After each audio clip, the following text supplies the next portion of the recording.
நாட்டின் சொந்த விண்வெளி மையம் அமைக்கும் முயற்சியின் ஒரு பகுதியாக நுண் புவியீர்ப்பு விசையில் காராமணி விதைகளை வெற்றிகரமாக முளைக்க வைத்துள்ளது ISRO.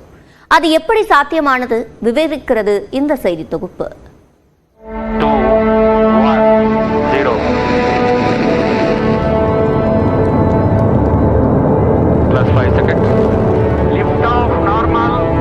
That's a marvelous liftoff for PSLV C-60 SpaceX mission on the go. விண்வெளி ஆராய்ச்சியில் தனது சிறப்பான பங்களிப்பை அளித்து வரும் இந்திய விண்வெளி ஆய்வு நிறுவனமான இஸ்ரோ 2035 பாரதிய அந்தரிக்ஷா ஸ்டேஷன் என்ற விண்வெளி ஆய்வு மையத்தை நிறுவ திட்டமிட்டுள்ளது. அதற்கு முன்னோட்டமாக ஸ்பெடெக்ஸ் எனும் திட்டத்தின் கீழ் பல்வேறு ஆராய்ச்சிகளை இஸ்ரோ செய்து வருகிறது. இதற்காக விண்ணில் அனுப்பப்பட்ட PSLV C-60 ராக்கெட்டின் இறுதி பகுதியான PS-4 இயந்திரத்தில் போயம், அதாவது PSLV ஆர்பிட்டல் எக்ஸ்பிரிமெண்டல் மாடியூல் எனும் பரிசோதனை முயற்சிக்காக 24 ஆய்வு கருவிகள் பொருத்தப்பட்டிருந்தன. இவை புவியை வலம் வந்தபடி அடுத்த சில மாதங்களுக்கு விண்வெளி ஆய்வு மையத்திற்கு தேவையான செயற்கை நுண்ணறிவு, உயிரி தொழில்நுட்பம் தொடர்பான ஆய்வுகளை முன்னெடுக்க உள்ளன.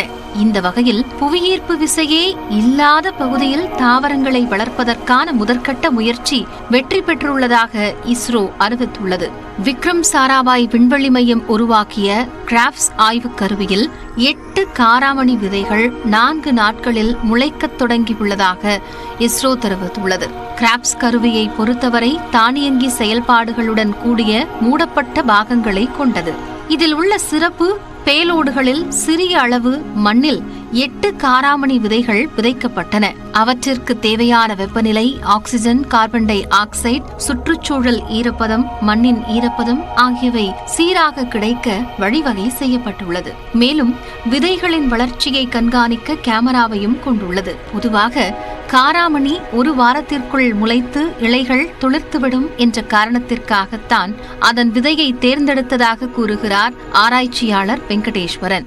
பெரும்பாலும் ஏதாவது விதமான ஒரு லெகும்னு சொல்லுவாங்க, அந்த மாதிரி ஒரு பட்டாணி மாதிரியான ஒரு இதைதான் பெரும்பாலும் தேர்ந்தெடுப்பாங்க. அந்த விதத்துலதான் காராமணியை இஸ்ரோ தேர்ந்தெடுத்திருக்காங்க. இதுக்கு முன்னாடி எல்லாம் பாத்தீங்கன்னாக்கா வெறும் கீரை மாதிரியான தாவரம், அதாவது பெருசா வேற எதுவும் இல்லாத அல்லது சின்ன சின்ன பூவோட தானே மகரந்த சேர்க்கை செஞ்சு விளையக்கூடிய கீரை மாதிரியான தாவரம் போன்ற விஷயங்கள் எல்லாம் தான் ஆராய்ச்சி பண்ணியிருக்காங்க.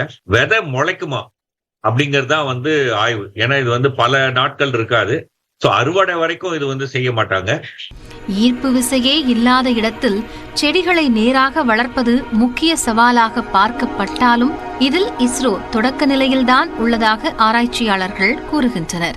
இப்போ இஸ்ரோவே இந்த போயம் அப்படிங்கிற இந்த பரிசோதனையை ஏன் செய்யறாங்க? அந்த 4வது விண்வெளி குப்பையா சுத்திட்டு இருக்கணும், அப்படி குப்பையா சுத்த விடாம இருக்கணும் அப்படிங்கிறதுக்காக ஒரு அரசாங்க நிறுவனம் என்ற முறையில செய்யறாங்க. ஏற்கனவே நாசா தங்கள் விண்வெளி மையத்தில் தக்காளி, பச்சை மிளகாய் என காய்கறிகள், பூக்கள், கீரைகள் உள்ளிட்ட தாவரங்களை வளர்த்து அறுவடையும் செய்துள்ளது. அதற்கான தொழில்நுட்பங்களை சர்வதேச விண்வெளி மையங்கள் ரகசியம் காத்து வருகின்றன. இதனால் எதிர்காலத்தில் தங்களின் விண்வெளி வீரர்களுக்கு உணவு தட்டுப்பாடு ஏற்பட்டுவிடக் கூடாது என்ற நோக்கத்தில் இஸ்ரோவும் இந்த சோதனை மேற்கொள்வது அத்தியாவசியமாகி உள்ளது.